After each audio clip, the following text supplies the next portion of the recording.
the enemy's public. Peace. This is the enemy's public, and I am Brother Nasir.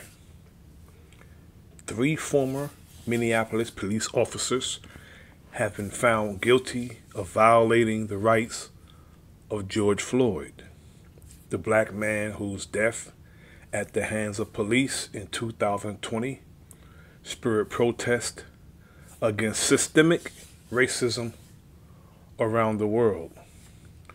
The former tyrants, Alexander Kueng, Thomas Lane, and Tou Thao, all were convicted of depriving Floyd of his civil rights while acting under government authority when they failed to give him medical attention.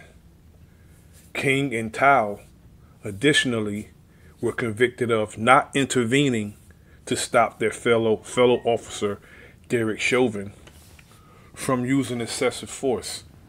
Of course, they pleaded not guilty.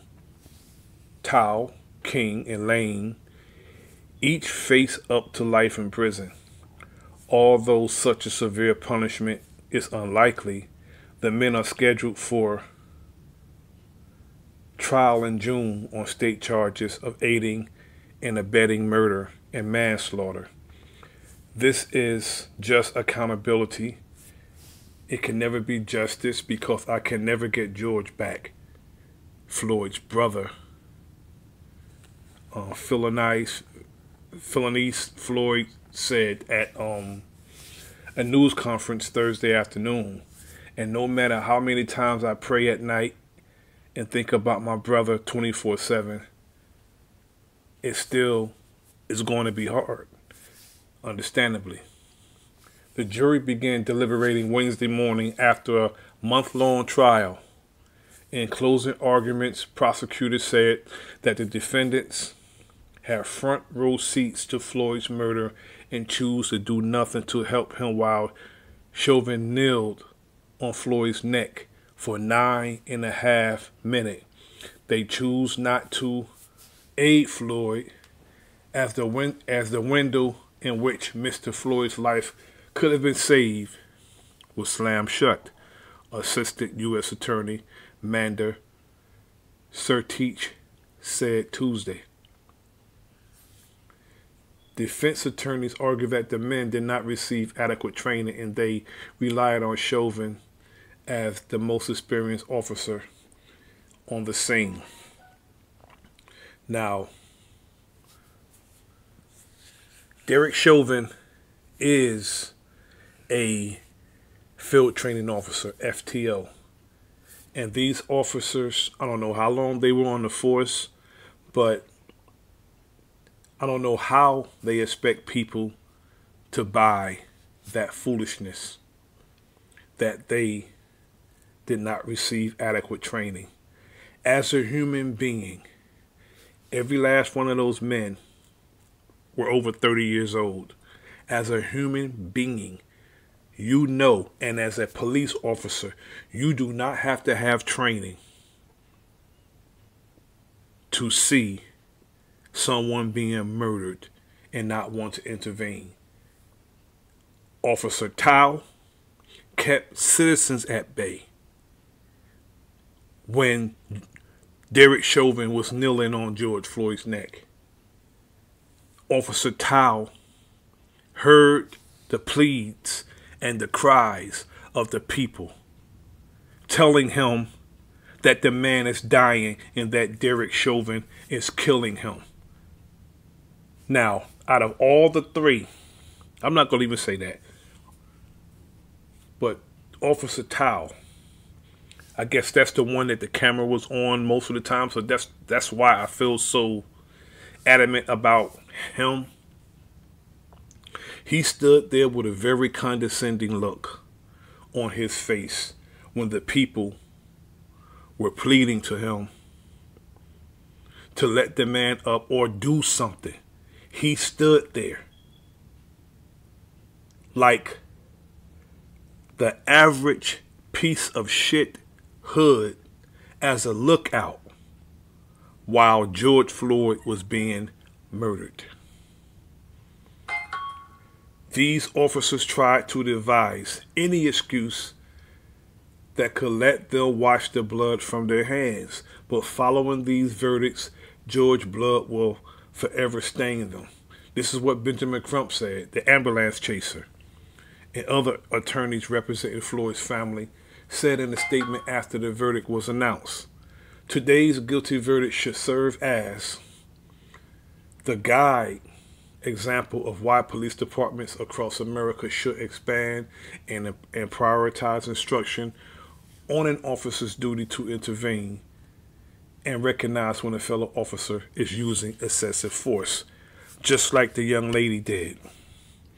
I don't know, I forgot what department it was in, yet they had a brother in custody and a sergeant was going to spray him with mace, which would have been excessive force because his hands was behind his back and he was in the police car, and a young female officer intervened, and the sergeant turned around and choked her, grabbed her by her throat, threw her to the car, and none of the fellow officers checked that sergeant.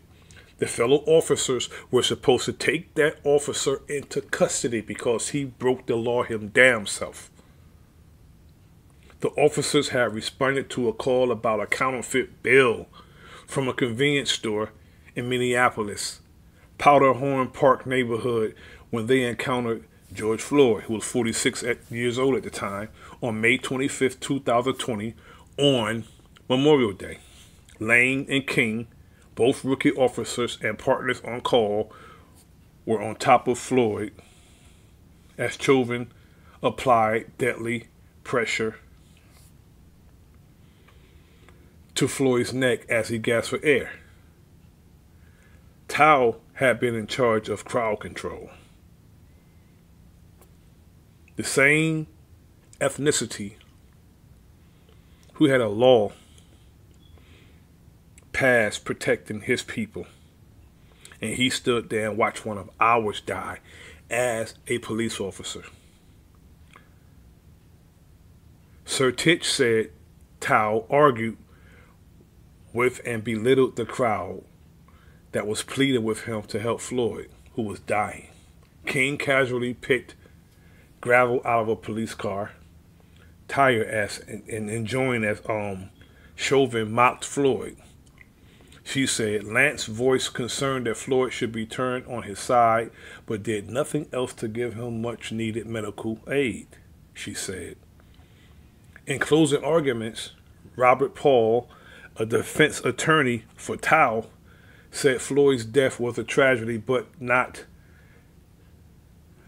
He said George Floyd's death was a tragedy, but that just because something has a tragic ending doesn't mean that it's a crime. If someone's making it a tragedy. See, that's why there's nothing like a corrupt piece of shit defense attorney that's defending a cop. Because how could you say just because something has a tragic ending doesn't mean that it's a crime, when it's a victim involved? When there's a victim involved and someone dies, it's a crime. King's attorney, Thomas Plunkett, said his client was confident in Chauvin and had received training from the police department that was inadequate to help him see, perceive, and understand what was happening there. Nonsense. You put your hand up. You swore to uphold the Constitution of the United States of America, that it's not worth the paper it was printed on. I wouldn't wipe my ass with it. Earl Gray, an attorney for Lane, the only one of the three officers not charged with failing to intervene to stop Chauvin from using excessive force, said Lane was concerned for Floyd and suggested turning him on his side, but was ignored by Chauvin. Lane also assisted paramedics, Gray told jurors in his closing arguments. These officers had a moral responsibility, a legal obligation, and a duty to intervene by And by failing to do so, they committed a crime, acting U.S. Attorney Charles Kovacs said after the verdict was announced. This is a reminder that all sworn law enforcement officers, regardless of rank and seniority, individually and independently, have a duty to intervene and provide medical aid to those in their custody. See, police officers have this "do as I say," and they don't want to do their duties. They take the job but don't want to do their duties. They piss and they defecate on the Constitution. And when someone knows their rights, it angers them. They could care less about the citizens. They want to enforce policy. They want to enforce feelings. Someone call them and say a man's walking around the neighborhood. The man's not committing a crime, but the police go and harass him or harass her. And say they got a call. If you get a call as a police officer, you go out and investigate. And you cannot be lazy. You go out and you investigate. You don't see a crime, you move on. The people call back again, sir, that man is not bothering nobody. Stop calling here. They always come up to the person, we got a call. And tell the people we got a call, and wanting to ID, wanting people to, that's just lazy. They don't want to do their job. And a part of the investigation is watching the person. And just because someone's being suspicious is not a crime, that doesn't mean that you're going to commit a crime because this person find you suspicious. Yet officers have this thing with them that they want you to do what they say and expect you to do what they say, even if it's a unlawful request. 9 times out of 10 is a order and it's unlawful. And they get very angry when you don't obey them. All 3 officers testified during the trial. The first time they had made public comments about the case since Floyd was killed May 25th of 2020. Lane, the 3rd officer to testify, choked back tears while testifying that he tried to assist paramedics after he was unable to locate Floyd's pulse. If you knew Floyd was dying, Officer Lane, soon to be inmate Lane, you should have pushed Derrick Chauvin off George Floyd. You should have intervened. You should have pushed him off him. I don't care. See, that's the thing. You get these field training officers, just like Kim Potter. You get these field training officers. When they take the rookie officer out, they tell the rookie officer, to hell with that crap that you was taught in the academy. And they start training them the culture of policing. And it have nothing to do with law enforcement. Have nothing to do with public safety. It has something to do with tyranny. Us against them. Yet our tax dollars pay their salary, and they hate to hear us say that. They hate to hear us say that they work for us. They don't like that. If Officer Lane knew that Derrick Chauvin was killing that man and he was concerned, he should have pushed him off him. Lane said he did chest compressions on Floyd when the paramedics arrived and prepared to load him into an ambulance, and that he offered to ride with them to the hospital. He said that he twice asked whether Floyd should be rolled onto his side, but was rebuffed by Chauvin. his senior officer. Your supervisor is to be there to make sure that you are doing your job adequately. But as a police officer, and not only that, as a man, a human being, one with a conscience, if you know, so you're telling me as a professional, Officer Lane, that the people who was witnessing Derrick Chauvin murdering George Floyd, they know more than you. I know you only get 6 months of training, but still, you are still the professional there. You're telling me the people standing on the street, pleading and begging Officer Tou Thao, telling him that the man is dying, the man is not breathing anymore. So you're telling me these people on the street know more than you. They can tell you that this man's dying, do something. You don't do anything. And Officer Lane, he's concerned, but does nothing. Tou Thao kept the people at bay while his fellow officer committed murder. There's no other way to put that. On cross-examination, Lane testified that he was not suggesting that Floyd should be on his side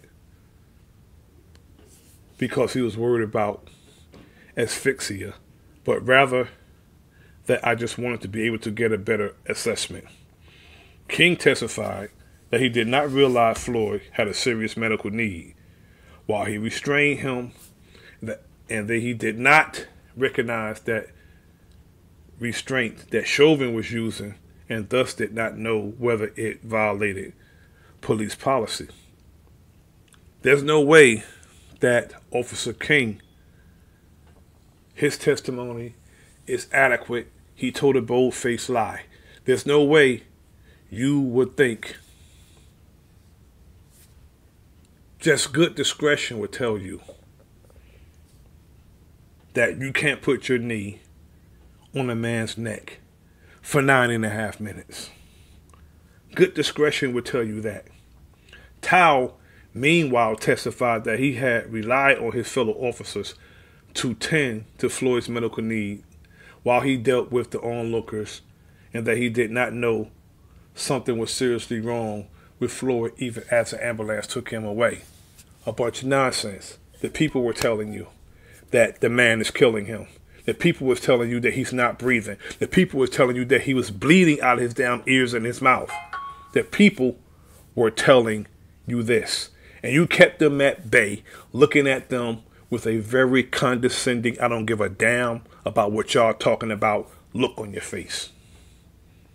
Last year, a jury convicted Chauvin on state murder and manslaughter charges. In December, he pleaded guilty to violating Floyd's civil rights and is awaiting sentencing in a federal case. He remains in prison on a 22.5-year sentence for the state case, one of the longest imposed on a police officer for killing in the line of duty. He should get an additional life sentence.